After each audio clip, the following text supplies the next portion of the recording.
Kamikatsu, Working for a God in a Godless World, is a pretty funny show where the main character, Yukido, is killed by his dad's cult and transported into a world without the concept of religion or God. Something happens, and the God that he got sacrificed to comes to this world to help him, and it's mostly an action comedy genre, but it explores some really interesting things about philosophy and religion and science, which is why I want to talk about it. It's definitely one that I would recommend just because it's funny and entertaining, even if you're not into philosophical stuff. But I'll just go ahead and say it doesn't have enough source material for a season 2 right now, and for English speakers, the manga hasn't been translated even to where the anime ended yet. So if that kind of thing bothers you, there's your heads up. Everything from here on out will be spoilers because I want to discuss the ideas in the show that I find interesting about religion and science and kind of what the show has to say about it.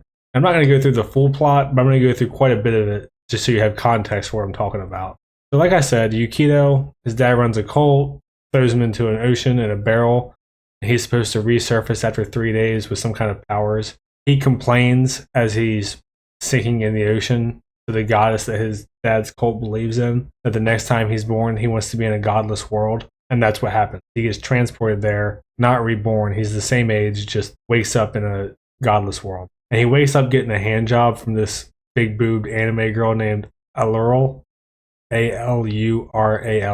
Alural. I'm not sure how you say it. What he eventually comes to find out is that the village that he's in is full of people who are exiled because they're considered deviants in this world. And the world is like a primitive medieval world. Many of the deviants are kicked out of the main town because they're lustful. He makes friends there and hangs out. Him and a couple of his friends from this village go into the main city to buy porno mags, and he witnesses a public execution, but it's really a mass suicide performed in public. Because in a world without religion, there is no fear of death. So when the government decides that people are useless, they order them to commit suicide in the public square, and they all do it without resistance, and no one gets upset about it. Unfortunately, the girls that he's close to in the village, who are sisters, are the next ones for execution, and he prays to his goddess again because he tries to protect him when he gets hurt. And his goddess shows up and resurrects him and the girls that he cares about, who were also killed, and he introduces the concept of religion into this world. Mitama, his goddess, her power levels are tied to the amount of followers that she has. So he uses lessons that he learned from his cult leader dad, and she uses her powers to help the villagers bring 21st century technology to this world so that she can get the entire village to worship her to increase her power level. So in this show, they have these people called archons who work on behalf of the emperor, and they're human cyborgs, and one gets sent to exterminate the village after the execution of his friends failed. One of the villagers reveals herself to be Loki, the archon, and she protects them from the archon sent to kill him, Atar. So Loki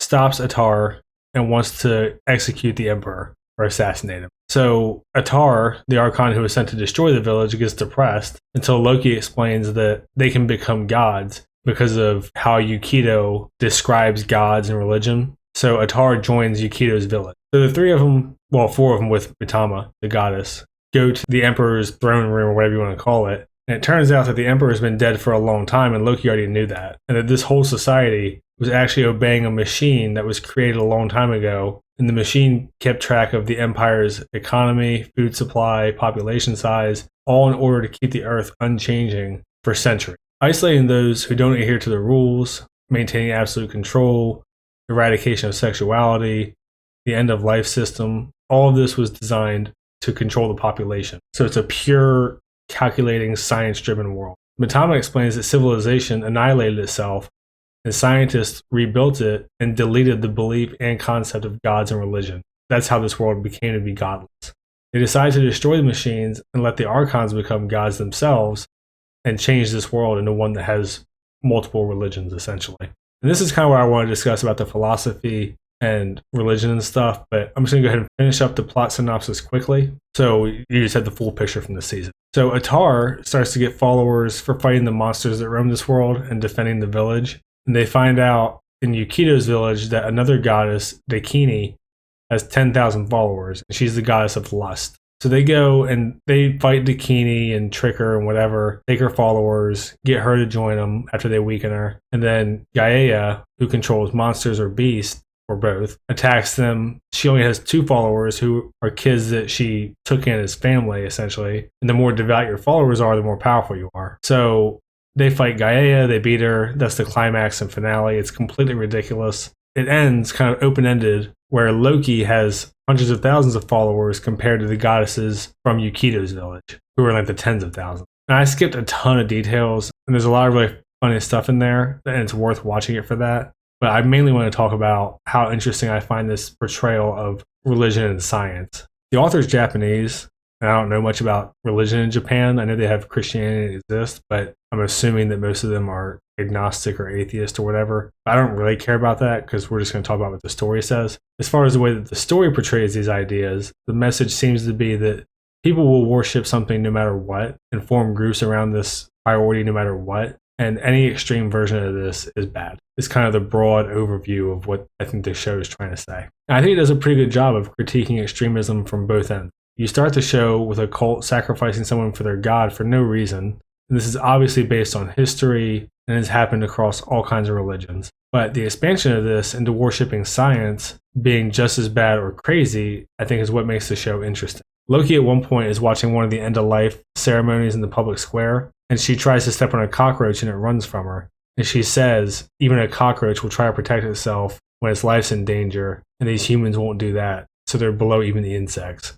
And this is one part of the plot that I'm not sure how much I fully buy it, but I think you kind of had to accept it as part of the world, that people can just be conditioned to die on command because they're told to. And I guess the more that I think about it, this does happen in real life if you take into consideration things like the military and these like warrior cultures, especially if you get into stuff like the samurai, where they'll kill themselves if they get dishonored and all that kind of stuff. It's hard for me to imagine an entire society like that because the survival instinct isn't due to religion. It's just hardwired to be afraid of dying. No animals want to die. There's a reason you run from pain and things that hurt you. And even though this may seem like an extreme form of worshiping science or scientism, some people call it, whatever you want to say, there are actually crazy people that are like the hardcore environmental types who think that humans should make a conscious effort to reproduce less and lower the population. And they even allude to things like culling to reduce the burden on the planet and shit like that. So I know those types of fringe weirdos are out there. So this show kind of portrays like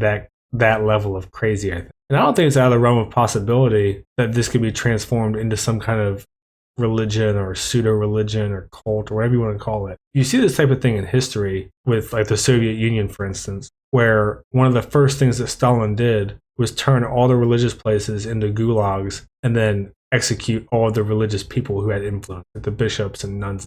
And then what this does is there ends up being no higher power than the state or the government. So you want people to worship the government at the same level that they would have worshipped a deity. It's all really interesting if you ever feel like reading about it. But I think the way that the show does it is great, and it's a really interesting take on that mentality in a very sci-fi extreme form. I don't like to get too much into the political stuff, but I've also heard people compare for more modern day the super far left Marxist type people to a religion in some ways. And if you listen to them talk and like debates and stuff, you hear them say things like, before we can even have a conversation, you had to believe, and then they'll list off like 10 different things that you had to believe, most of which I think are inaccurate, stupid, before you can even talk to them. And this is kind of like the equivalent of what Christianity does, where you're born into original sin. This is like the other sort of atheist version of that, if you like. I don't think it's out of the realm of possibility to turn science or, have some kind of secular religion, if you want to call it that. Anyway, I find the whole thing really interesting and just the psychology behind it fascinating.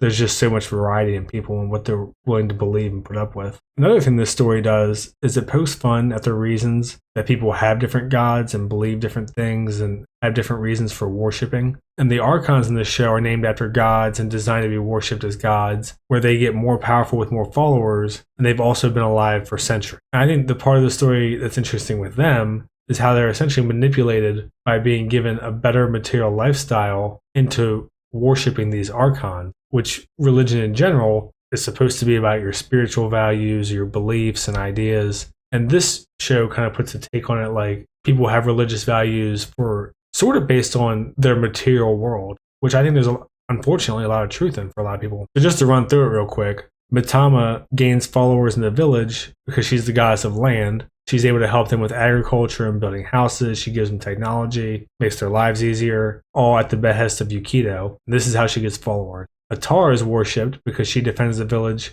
with combat from monsters. Bikini gains followers by providing them with sex and just satisfying their lust and just pure carnal desire. Gaia only has 2 followers because she provided a couple orphans with fake families, and she's the goddess of monsters and beasts, so she protects them. So the whole idea is that people choose their religion based on materialistic needs. And I do think it's interesting because you kind of have to wonder how much that plays into people's spiritual beliefs. And there's a reason that religions send missionaries to impoverished countries, and they do improve their lifestyle materially, and they also recruit them as followers or believers.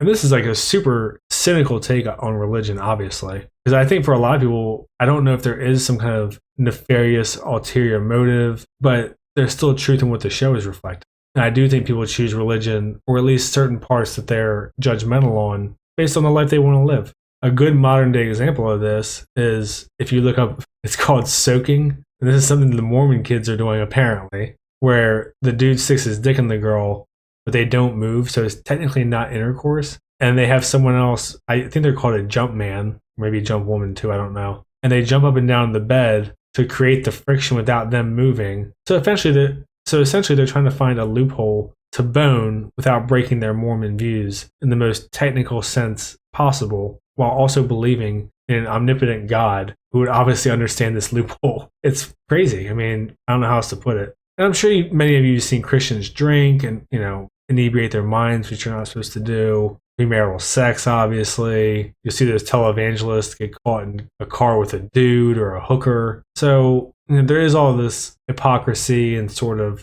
ulterior motives and believing things out of convenience that goes on. And I'm sure this shit happens with Muslims and Jews too. I think the show does a really good job of portraying this in a way that's very extreme but funny without being insulting to any specific religion. It kind of just picks different goddesses from different sects and takes them to like their logical conclusion in a super extreme way. Like obviously the goddess of lust is getting followers because everyone is just hooking up all over the place and reading porno mags and erotic novels and stuff. So I thought it was a really interesting way to do it and kind of touch on a topic that's really complex and heavy without letting the show slip into this preachy, heavy, dialogue, boring tone, I guess, where it's just railing off its own ideas. Instead, it just shows you these absurdities, really. And I think you could say it's fair to say that absurdity is just a part of humanity. I mean, yeah, we're approaching 8 billion people. There's plenty of lunatics. So I don't want to go too long on this, but the last thing I do want to talk about that I find interesting with the show is the idea of being able to directly interact with the deity you worship.